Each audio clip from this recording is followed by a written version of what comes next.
In this video, I'm going to share the best MACD strategy for high profitability trading.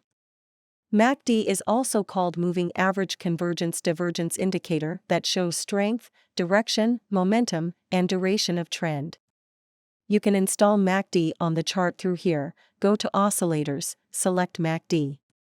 Insert 12 for fast EMA, 26 for slow EMA, 9 for SMA, and close price. There are 3 features: signal line, MACD histogram, zero line. The signal line shows direction of trend, potential reversal, and difference between moving averages. The histogram represents strength of trend, momentum, and duration of trend. The wider histogram represents long trend. The narrow histogram represents noise and short trend. The upside histogram represents an uptrend for buy entries. The downside histogram represents a downtrend for sell entries. The zero line represents the center of MACD indicator. Pro tip: if the MACD histogram crosses above signal line while the histogram is getting larger, it shows us that the upward momentum is getting stronger.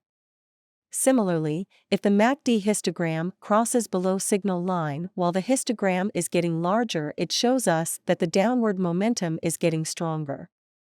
Most of the traders do not know how to use MACD indicator. They open buy trade when MACD crosses above zero line and sell trade when MACD crosses below zero line. This is a wrong approach because MACD is an oscillator's indicator that measures momentum and strength.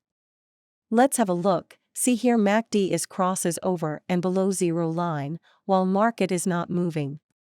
Because MACD can also cross zero line during noise and consolidation. Due to which, we cannot use zero line crossover alone. We have to combine MACD with some trend indicators such as moving average, Bollinger Bands, Ichimoku. Let's install 100 EMA on the chart for long-term trend. If the price is above 100 EMA, only go for buy. If the price is below 100 EMA, only go for sell. Here MACD is giving up signal with stronger momentum, and price is above 100 EMA, it's a perfect buy trade. Place stop loss at previous swing low. Set your target profit at 2x. How to do money management? Close half position once 50% target has achieved. Move stop loss to break even for remaining trade. See, this trade has gone into profit. Let's look for a sell setup. Here MACD is giving down signal with stronger momentum, and price is below 100 EMA, it's a perfect sell trade. Place stop loss at previous swing high. Set your target profit at 2x. For money management, move stop loss to break even for remaining trade. Kindly like this video and subscribe my channel. Check out my other videos as well.